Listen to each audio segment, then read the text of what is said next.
I'm going to cycle around the world in 80 days.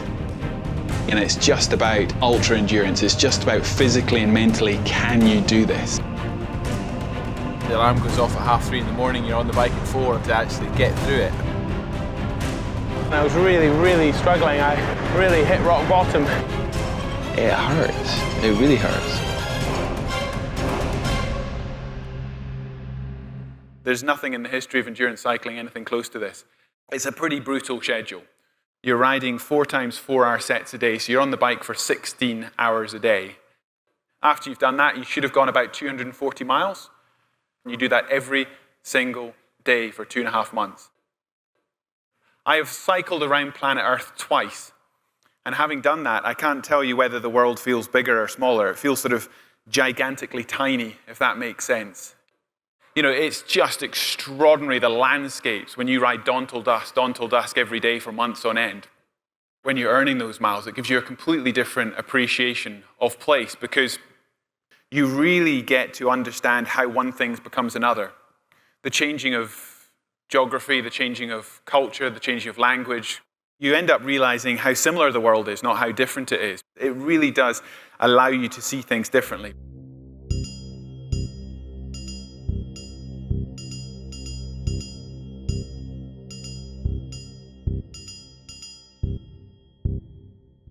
When I was 20 years old, the world record for the fastest circumnavigation by bicycle, how fast you could get a bike around the planet, was 276 days. The record to get around planet Earth is now 78 days, 14 hours and 40 minutes. The only way to go 200 days quicker around planet Earth is to have a fundamentally different plan. It's as much about psychology, team, ambition, and just fundamentally seeing things differently.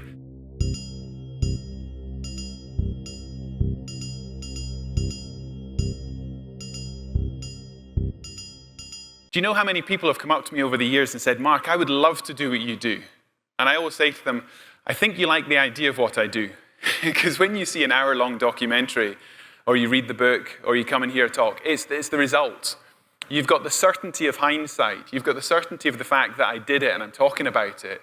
You don't have the uncertainty of going, this has never been done before. Nobody in the history of mankind has ever done this before, and we're going to try and do a first or a fastest or create something and do it under the spotlight of television in a way which, you know, you've got real professional accountability. The reason that I've broken records over the years is ruthless consistency, the power of the plan, and the ability to really own that future, the ability to actually perceive what's possible before you do it, articulate it to your team in a way that you're not going out there and going, let's figure out what's possible. I have never entered a race having trained hard and then said, let's find out what we can do. You write a script and then you read it off plan. And you read it off plan minutely.